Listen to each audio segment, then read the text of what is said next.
ചന്തു, ജോയ്, എഴുന്നേക്ക്, നമ്മളിങ്ങെത്തി.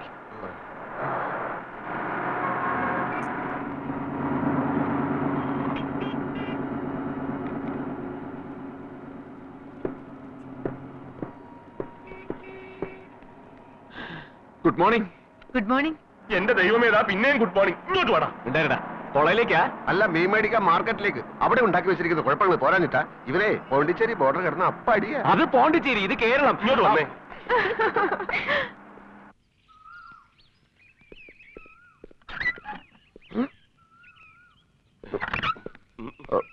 അതെ, എന്നാ പിന്നെ എല്ലാം പറഞ്ഞു പോലെ. എന്ത്? അല്ല, ഞങ്ങൾ പോയിട്ട് പിന്നെ വരാം. എങ്ങോട്ട് പോയിട്ട്? അല്ല, നമ്മള് നീ ഇങ്ങോട്ട് വാടാ. അമ്മേ, ദാ നാട് കടത്തിയ പ്രതികള്. എന്താ പരോളിറങ്ങിയതാ? പുതിയൊരു പുള്ളിയും കൂടെ ഉണ്ടല്ലോ. അപ്പൊ പിന്നെ ജയിലിൽ ചാടിയതാവും. നിന്ന് കിന്നരിക്കാണ്ട് കയറി പൊടിയാത്തേക്ക് വാടാ. Hello hello. എന്താ പുതിയ പുളുവൊന്നും ഇല്ലേ? ശരിക്കാ? അല്ല, അവിടുത്തെ പെയിന്റിങ്ങും കോൺട്രാക്റ്റും ഒക്കെ തീർന്നോ? എവിടെ? ഇതെന്തോ പ്രോബ്ലം ഉണ്ടാക്കിട്ട് ഓടി പോന്നിരിക്കല്ലേ? എങ്ങനെ അറിഞ്ഞു? ആരെങ്കിലും ഫോൺ ചെയ്തിരുന്നോ? ആരെങ്കിലും ഫോൺ ചെയ്യണോ? നമ്മുടെ ഏട്ടനെ നമുക്ക് അറിഞ്ഞൂടെ ചോദിച്ചായോ? എന്താ ലേറ്റസ്റ്റ് പ്രോബ്ലം? Ladies problem? വന്ന പാടന്നെ കൈമേടിക്കാനുള്ള പുറപ്പെടാ. ഉവ്വ, മേടിക്കും. മതി, വരാൻ കാത്തിരുന്ന വഴക്കുടങ്ങാൻ. മടി ഇങ്ങോട്ട്. ഇവിടെ ഉണ്ടാവുമല്ലോ, കാണാം. കാണാം. ഇയാളോടല്ല, നിന്നോടാ. നീ എന്തിനാണ് ആരെങ്കിലും ഫോൺ ചെയ്തോന്ന് ഉമ്മയോട് ചോദിച്ചത്? നീ എങ്ങനെ ചോദിച്ചോ? അല്ല, കൊട്ടാരത്തിന് ആരെങ്കിലും വിളിച്ചോന്ന് അറിയണ്ടേ? കൊട്ടാരത്തിൽ നിന്ന് ആര് വിളിക്കാനാ? നമ്മൾ നമ്പർ കൊടുത്താലല്ലേ? കെട്ടിയിട്ട് നല്ല ഇടി ഇടിച്ച നമ്പര് മാത്രല്ല, അഡ്രസ്സും പിൻകോഡ് വരെ കൊടുത്തു. അഡ്രസ്സും കൊടുത്തോ? കൊടുത്തതല്ല, അവര് മേടിച്ചതാ. ഇല്ലെങ്കിൽ എന്റെ അഡ്രസ് പോയനെ.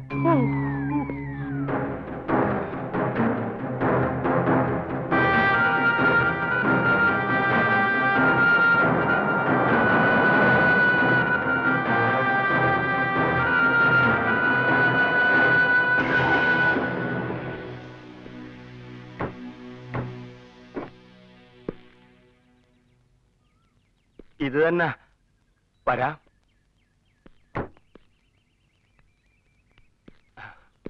എന്നെ മനസ്സിലായി കാണില്ല. ഞാനാണ് ലാസർ,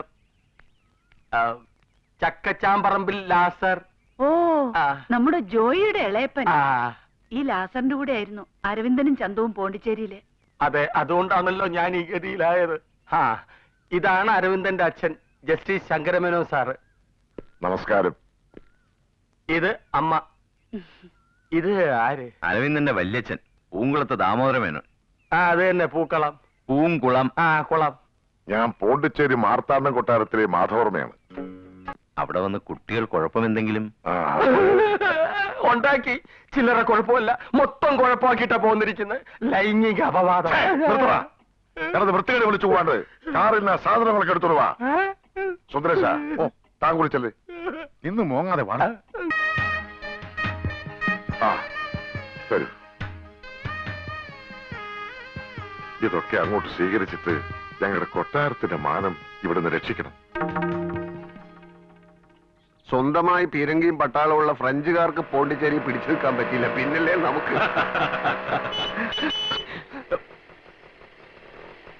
അപ്പൊ വെറുതെ അല്ല പോണ്ടിച്ചേരിയിൽ നിന്ന് രായ്ക്ക് രാമാനം ഒളിച്ചോടി പോന്നത്. വീരശൂര പരാക്രമികളെ തേടി അവിടുന്ന് ഇതാ ആള് വന്നിരിക്കുന്നു. എവിടുന്ന്? ആര് വന്നിരിക്കുന്നു? പോണ്ടിച്ചേരിന്ന് കുറെ തമ്പുരാക്കന്മാര്. ഏതായാലും ഇത്തവണ എന്റെ ഏട്ടൻ കാമുകം കുടുങ്ങിയത് തന്നെ. ഇയാളല്ലാതെ മറ്റാരും വിവാഹം ചെയ്യില്ലാന്ന് ഉഗ്രശബ്ദം എടുത്തിരിക്കുക ആ തമ്പുരാട്ടി പെണ്ണ്.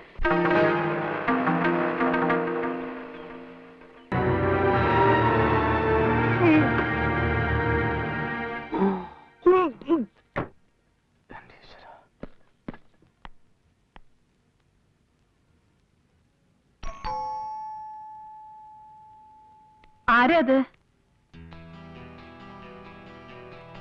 ആരാ സാവിത്രി? ആരാ? ഞാനാണ്, മാർത്താണ്ഡം കൊട്ടാരത്തിലെ ആ പത്മിനിക്കുട്ടി. വരൂ, അകത്തേക്ക് വരൂ.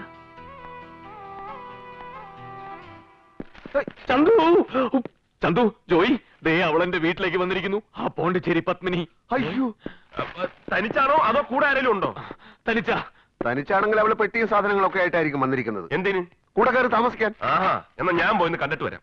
വേണ്ട, നീ പോയി നീ അവളായിട്ട് വഴക്കുണ്ടാക്കണ്ട. ജോയി, നീ ചെല്ലേ.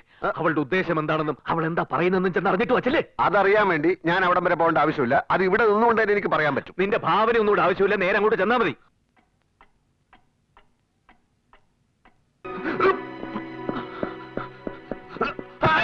അയ്യോ,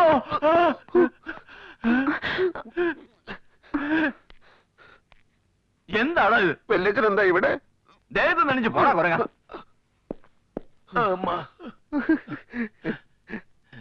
നീ എന്തിനാടാ ഓടിയത്? ഒരു പശു കുത്താൻ വന്നു. പശുവോ? വീട്ടിനകത്തോ?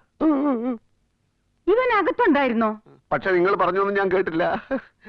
അവന്മാർ രണ്ടും കൂടി നിന്നെ പറഞ്ഞു വിട്ടതല്ലേ? എവിടെയാണ് അരവിന്ദൻ? അരവിന്ദനോ? ഞാനിപ്പോ അരവിന്ദന്റെ അടുത്ത് വന്നിട്ട് എത്രയോ നാളായി. എനിക്ക് അരവിന്ദനെ അത്യാവശ്യമായിട്ടൊന്ന് കാണണം, പ്ലീസ്. ഓക്കെ, അറേഞ്ച് ചെയ്യാം.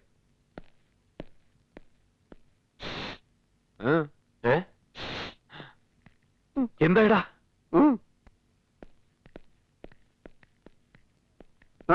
തൽക്കാലം നീ മാത്രം വന്നാ മതി. നീ എങ്ങോട്ടായി പോകുന്നത്? എടാ, അവിടെ എന്താ സംഭവിച്ചത്? നീ എന്തായി നോക്കുന്നത്? എന്താടാ, ആ പിശാച് പോയോ? എന്തിനാ അവള് വന്നത്? അവളെ കെട്ടണമെന്ന് പറയാനാ? നീ എന്താ കണ്ണൂരിട്ടുന്നത്? എടാ, ഭദ്രകാളി വന്നത് എന്തിനാണെന്ന്? എടോ, സോറി. താങ്ക്സ്. ഇനി ഞങ്ങൾ തമ്മിൽ സംസാരിച്ചോളാം. Best of luck. അരവിന്ദന് വിരോധമില്ലെങ്കിൽ നമുക്ക് കുറച്ച് നടക്കാം. വിരോധമുണ്ട്. ആ വിരോധം പറഞ്ഞു തീർക്കാനാ ഞാൻ വന്നത്. അതെങ്ങനെ പറഞ്ഞാ തീരുന്നതല്ല. പിന്നെ അനുഭവിച്ചു തീർക്കണോ? അതിനും തയ്യാറായി തന്നെ ഞാൻ വന്നിരിക്കുന്നത്. അരവിന്ദൻ എന്റെ ജീവൻ രക്ഷിച്ച ആ നിമിഷം മുതൽ ഞാൻ അരവിന്ദനെ ഇഷ്ടപ്പെട്ടിരുന്നു എന്നുള്ളത് സത്യമാ. പക്ഷേ അത് അരവിന്ദൻ വിചാരിക്കുന്ന പോലുള്ള ഒരിഷ്ടമല്ലായിരുന്നു. കൊട്ടാരത്തിൽ ആരും കാണാതെ സമ്മാനമായി ഞാൻ മോതിരം തരുമ്പോഴും ഒപ്പം ആടുകയും പാടുകയും ഒക്കെ ചെയ്യുമ്പോഴും അരവിന്ദന്റെ മനസ്സിൽ ഇങ്ങനൊരാഗ്രഹം വളരുന്നത് സത്യമായിട്ട് ഞാൻ അറിഞ്ഞില്ല. അല്ലെങ്കിൽ എന്നെ ഇത്രമാത്രം സ്നേഹിച്ചിരുന്ന ഒരാളെ ഞാൻ തിരിച്ചറിയാതെ പോവില്ലായിരുന്നു. ഇപ്പോഴും അരവിന്ദന്റെ മനസ്സിൽ ആ സ്നേഹം ഉണ്ടോന്ന് എനിക്കറിയില്ല. ഉണ്ടാവാൻ വഴിയില്ല. വഴിയില്ല എന്നല്ല, ഇല്ല. കുറച്ചു മുമ്പ് എന്നെ കുറിച്ച് വെറുപ്പോടെ പറഞ്ഞതൊക്കെ ഞാനും കൂടെ കേട്ടതല്ലേ. വെറുത്തോളൂ, എത്ര വേണമെങ്കിലും വെറുത്തോളൂ. പക്ഷെ അരവിന്ദൻ വിശ്വസിക്കുന്ന പോലെ ഒന്നും മനഃപൂർവ്വം ചെയ്തതല്ല. വേണ്ട, അതൊന്നും ഇനി അരവിന്ദൻ മാറ്റണ്ട. എല്ലാം അങ്ങനെ തന്നെ ഇരുന്നോട്ടെ. എല്ലാ തെറ്റുകളും ഞാൻ ഏൽക്കുന്നു, അതിനൊക്കെ മാപ്പും ചോദിക്കുന്നു. എന്നിട്ടും എന്നെ വെറുക്കാന് തോന്നുന്നെങ്കിൽ വെറുത്തോളൂ. പക്ഷെ എനിക്ക് അരവിന്ദനെ മറക്കാൻ പറ്റില്ല. അരവിന്ദൻ ഇല്ലാണ്ട് ഞാൻ ജീവിക്കുകയില്ല.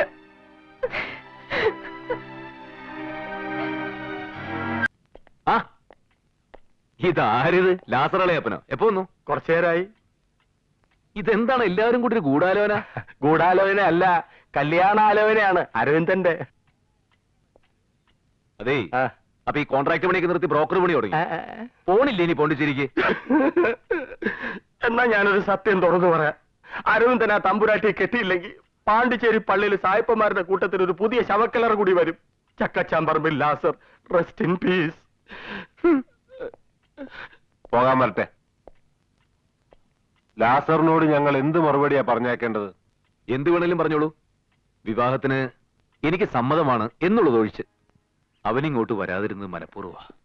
അവന് പപ്പി ഇഷ്ടമല്ലല്ലോ. പത്മിനിയെ നിനക്ക് ഇഷ്ടമല്ലായിരുന്നല്ലോ, ഇപ്പൊ അതൊക്കെ മാറിയില്ല. അതുപോലെ അവന്റെ ദേഷ്യം മാറിക്കോളും. ജോയി, ഞാനൊരു കാര്യം നിന്നെ ഏൽപ്പിക്കുക.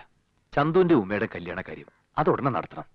ഒരു കല്യാണത്തിന് ക്ഷീണം അങ്ങോട്ട് മാറി വരുന്നേ ഉള്ളൂ. അതിനു മുമ്പ് വേറൊരു കല്യാണം വേണം.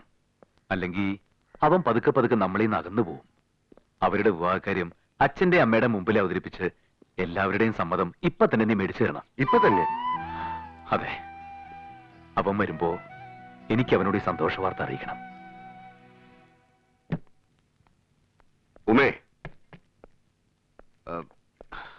ഞാൻ പ്രായശ്ചിത്തം ചെയ്യാൻ പോവുകയാണ്. മുമ്പൊരിക്കൽ ഉമയുടെ പ്രേമം ഞാൻ കലക്കിയില്ലേ? ഇപ്പൊ അതേ പ്രേമം അച്ഛന്റെ അമ്മയുടെ മുമ്പിൽ ഞാൻ വെളിപ്പെടുത്താൻ പോവാ. ഇയാൾക്ക് വേറെ പണിയൊന്നുമില്ലേ? എന്നെ കൊല്ലാനായിട്ട് ഇറങ്ങിയിരിക്കുക? അരവിന്ദൻ എന്നോട് ആവശ്യപ്പെട്ടിരിക്കുകയാണ്. എന്നെ കൊല്ലാനോ? അച്ഛനെ അമ്മയും കൊണ്ട് സമ്മതിപ്പിക്കാൻ നിങ്ങളുടെ കല്യാണക്കാര്യം സന്തോഷിക്കാറായിട്ടില്ല. വരട്ടെ. അച്ഛനും അമ്മയല്ല പ്രശ്നം, മറ്റു രണ്ട് പാഷാണങ്ങളുണ്ടല്ലോ, വല്യച്ഛനും വല്യമ്മയും. സാരമില്ല, നമുക്ക് നോക്കാം. ഉമ എന്റെ കൂടെ സ്ട്രോങ് ആയിട്ട് നിന്നാ മതി, ബാക്കി ഞാൻ ഏറ്റു. സ്ട്രോങ് ആയിട്ട് ഇവിടെ നിൽക്കാനല്ല പറഞ്ഞത്. വാ വല്യമ്മേ, അമ്മേ, അച്ഛാ. ഓ, അച്ഛൻ ഇവിടെ ഉണ്ടായിരുന്നല്ലേ. അരവിന്ദ, വല്യച്ഛ, എല്ലാരും ഒന്നിങ്ങ് വന്നേ. ഈ ഉമ ചോദിച്ച ഒരു ചോദ്യം കേട്ടോ. പത്മിനി വലിയ കൊട്ടാരത്തിലായതുകൊണ്ടല്ലേ വല്ല പാവപ്പെട്ട വീട്ടിലെ പെൺകുട്ടിയുമായിരുന്നെങ്കിൽ അച്ഛനോ അമ്മയോ വല്യമ്മയോ വല്യച്ഛനോ അവളെ ഇതുപോലെ സ്വീകരിക്കുമായിരുന്നോ എന്ന്. നീ അങ്ങനെ ചോദിച്ചോ? പൂങ്കുളത്തുകാരെ പറ്റി നീ അങ്ങനെയാ കരുതിയിരിക്കുന്ന? ഇവിടത്തെ പയ്യൻ ഇഷ്ടപ്പെട്ട് കൂട്ടിക്കൊണ്ടുവന്ന ഒരു പെൺകുട്ടി പണക്കാരിയാണോ പാവപ്പെട്ടവളാണോ നമ്മൾ പൂങ്കുളത്തുകാർ നോക്കാറില്ല. അതെ, ഇനി ഉമക്കുട്ടിയാണ് ഒരാളെ ഇഷ്ടപ്പെട്ട് കൂട്ടിക്കൊണ്ടുവരുന്നെങ്കിൽ പോലും നമ്മൾ പൂങ്കുളത്തുകാർ സന്തോഷത്തോടു കൂടി രണ്ട് കൈയും നീട്ടി സ്വീകരിക്കും. അല്ലാതെ സ്വത്തും കൊട്ടാരം ഒന്നും അല്ല കാര്യം. എന്താ? ഓക്കേ, ഇപ്പൊ ഉമയുടെ പ്രോബ്ലംസ് എല്ലാം സോൾവ് ആയല്ലോ. എന്നെ വിളിച്ചോ? വരൂ വരൂ വരൂ. ഏട്ടനും വന്നു കഴിഞ്ഞു. ഇനി ഉമയുടെ മനസ്സിലുള്ള ആളിനെ കുറിച്ച് ധൈര്യമായിട്ട് അങ്ങോട്ട് പറഞ്ഞോളൂ.